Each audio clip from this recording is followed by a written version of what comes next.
Joining us on Backstage Buzz again is MAC's Coordinator of Education and Engagement, Janey Sarther. In addition to managing our family shows, school stage series, the MAC Chats, master classes, and so much more, Janey collaborates with the COD faculty to bring our patrons global flicks every year. She's here to give you the inside scoop on what that process is like. Welcome, Janey. Thank you. Good to be here. It's good to have you. So Global Flicks is really, I think, a big favorite of the MAC community and the college community. Yes, and it's well supported by all parts. And we're so grateful for field studies and global education who really keep us churning and keep us connected to what the films could be. Now, do you think it might be really popular because it's free?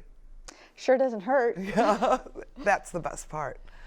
But I think it's more than that, because it's the chance to really not only see a film you may have never heard of, but then afterwards you get this chance to have a dialogue where either you can actively ask questions or just listen in, because we're so grateful for our faculty and staff who are experts or have experience in these different cultures or these different communities or the different issues that can really bring light to what you saw in the film versus maybe what's actually happening or confirming that that's the real story.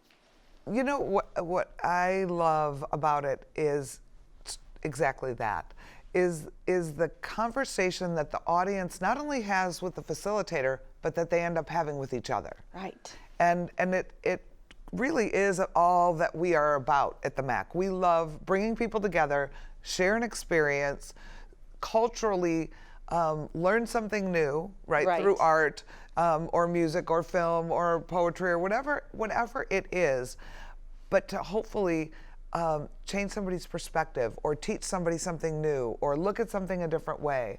And I think this program just does it masterfully. You travel the world.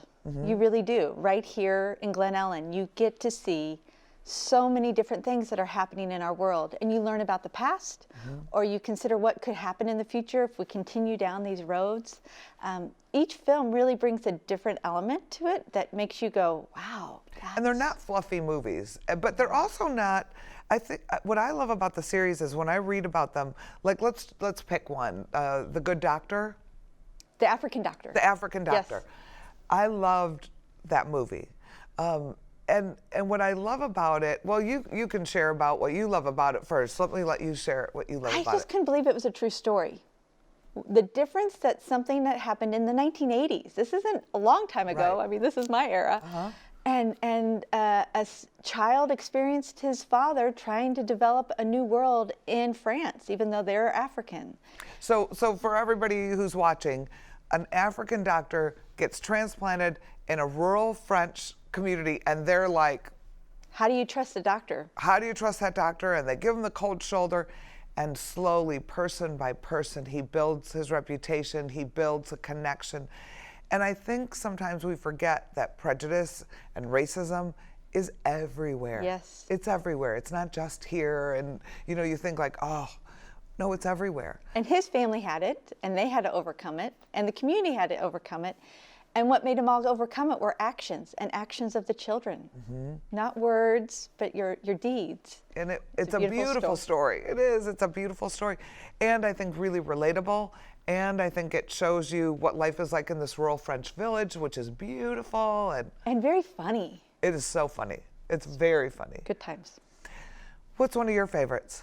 I'm most excited to see Theater of Life. Now, I've researched about it. I understand what the film is about, but it's a documentary, and I'm excited to see this true story of how these high-end chefs with these amazing restaurants said, we have amazing leftover food. How do we reserve it and serve it to those who don't have access? And they have created a movement to take in restaurant leftovers and create soup kitchens and create community, because not only do they take their food to that, then they fix the food. Right. And they develop beautiful meals for those who have no access to that. And what's so great about that is every country could use that. Every country could take that template and make it work. Yes. And I think that's, it's also sort of like a gift and a how-to and an inspiration to why are we throwing food away? Right, waste. It's a lot of waste.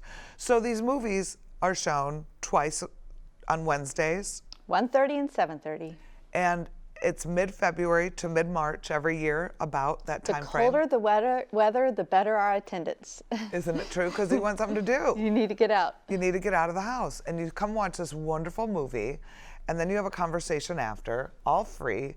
And there's popcorn available if you want to buy popcorn and you want to buy something to drink and snacks. Comfortable seat, great sound, perfect view. It's a good time. And Janey, if people want to know more about this, where would they go? The best place would go to our website, because you can watch a trailer of each film, so at themac.org. At themac.org. And you also have a fabulous brochure.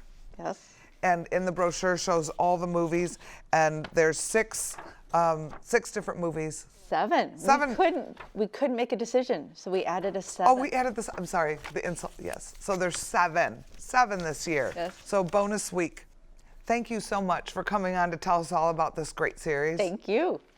Come to our Global Flick series on Wednesdays in February and March. All films have 2 show times at 1:30 and 7:30 p.m. and admission is free. For a schedule or for more information, visit atthemac.org. Don't forget to visit the Cleve Carney Art Gallery this winter. Running through January 26th is the annual Faculty Spotlight exhibition featuring the works of esteemed fine arts faculty of the College of DuPage. Then, starting on February 7th, is Gary Nolan's Base Materials with an opening reception and gallery talk planned for Saturday, February 9th.